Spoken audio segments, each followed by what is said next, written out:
Nearly every summer since becoming a mom, I have come up with this grand plan of everything that we're going to do as a family and all the things that I'm going to get ahead of for my business during my summer downtime. But alas, what I seem to forget every summer since becoming a mom is that moms and business owners don't really get downtime.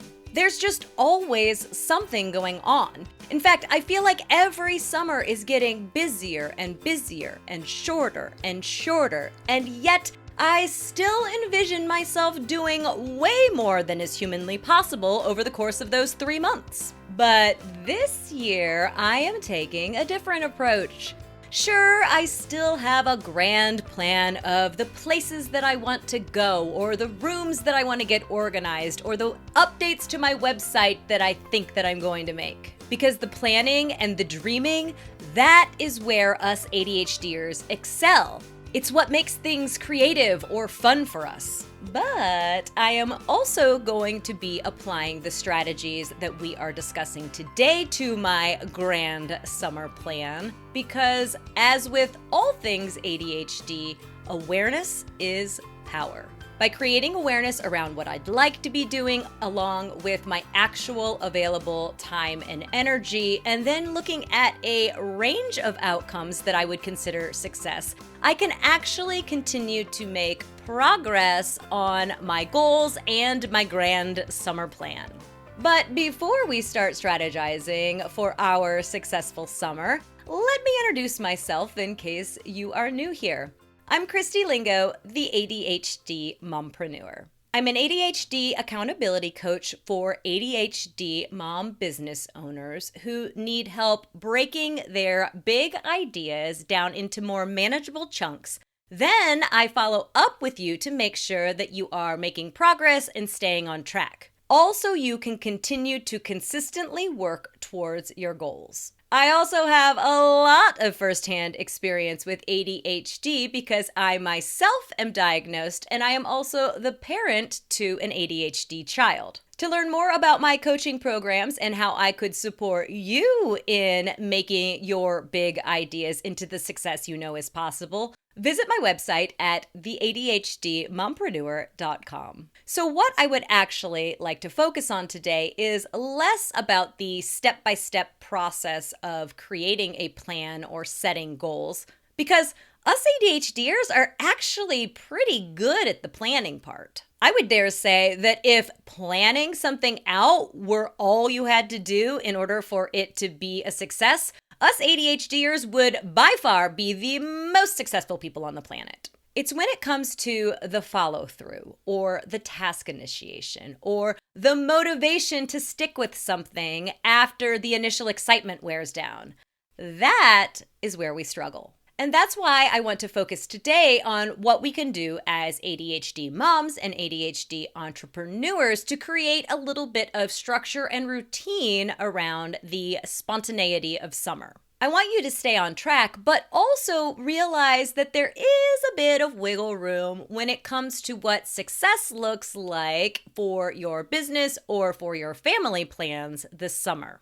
So without further ado, here are 6 strategies that I recommend we take as ADHD mom entrepreneurs in order to get what we want out of the summer, but also create a realistic awareness around what we can do when it comes to our available time and energy. First up, know your schedule. I've spent the last couple of weeks entering in all the different activities and camps and things to do on our family schedule. And as of right now, we currently only have 6 days during the month of June where we don't have anything scheduled yet. And it is really important for me to see this information because June is going to be a really rough time for me in terms of finding time to work. It also means that I should probably refrain from launching a new product or starting some big new campaign during that month because I'm basically going to be living in my car going here, there, and everywhere. And when I think about what I'll be working on for that busy month, it's also important for me to implement my second strategy, which is create a range of expectations. If there's a mindset us ADHDers often get stuck in, it would be the perfectionism trap. If it can't be exactly the way that we originally envisioned it, is it even worth doing?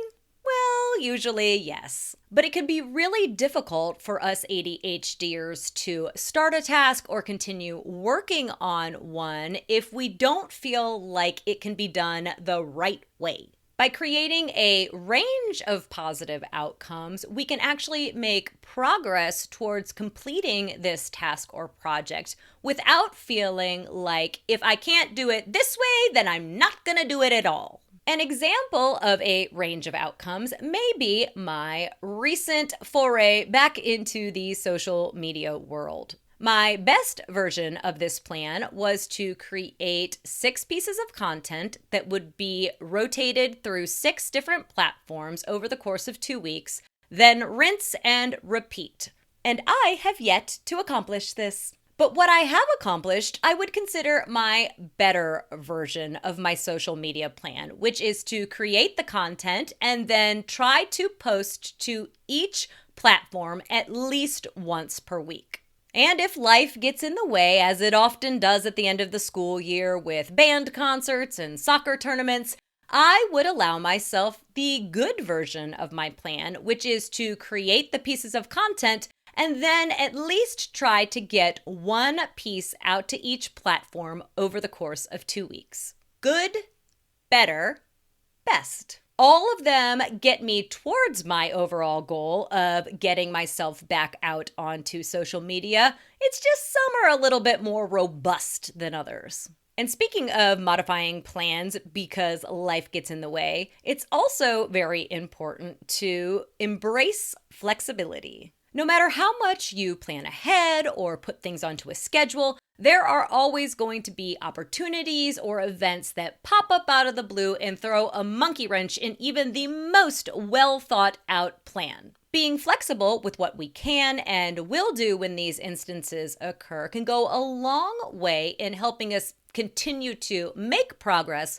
without feeling like we have to burn ourselves out in order to do so. And speaking of avoiding burnout, it is also very important to set clear boundaries. If you are serious about growing your small business, you simply cannot take the entire summer off. Well, at least you can't unless your systems are in place and humming along and your team knows exactly what needs to be done. Every I dotted, every T crossed. So most of us are going to need to work both on and in our businesses during the summer when our kids are home. But that doesn't mean that you have to devote every single unscheduled minute to working on or in your business. It also means your kids will be okay if you need to take an hour or two and sneak behind a closed door with your laptop in order to get some work done. Establishing clear boundaries around your work and your family during the summer means that your team and your clients are well aware of when you will be available, especially if you are going to be scaling back some during the summer months.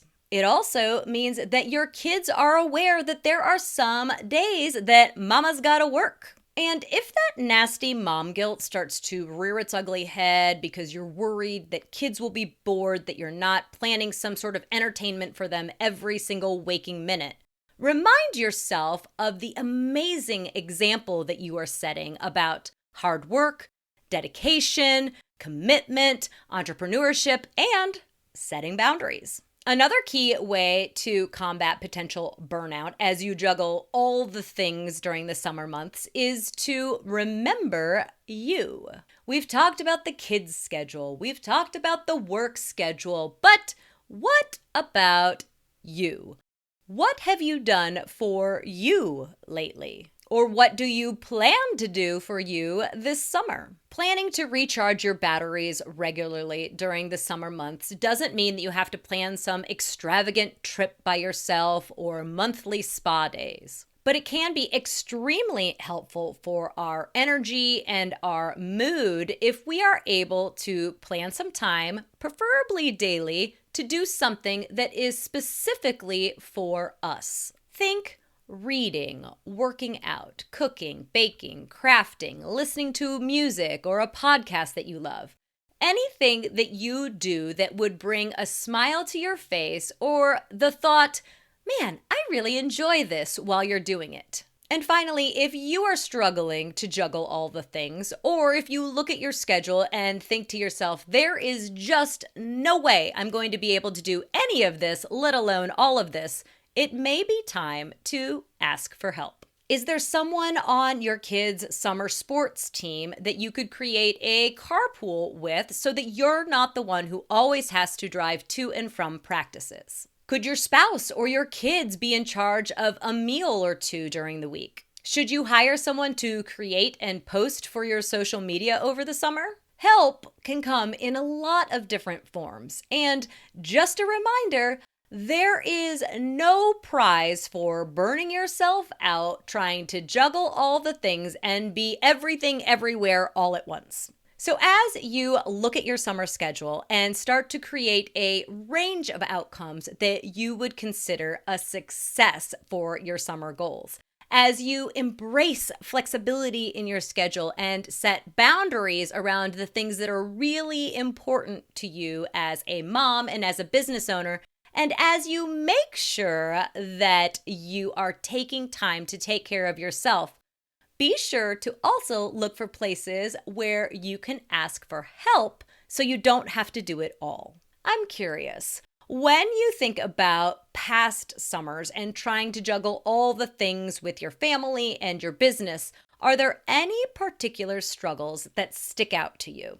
Comment below or leave me a voicemail message at the link in the show description. And if you haven't already, make sure you've hit the follow or subscribe button so you don't miss any of my upcoming episodes, like next week where I'll be taking you through my process for weekly and daily planning. Until then, keep making your ADHD journey part of your success story. If you're a business owning mom with ADHD, you're going to need to grab my free customizable essential checklists for ADHD mompreneurs by visiting bit.ly/checklists for ADHD mompreneurs or by following the link in the episode description.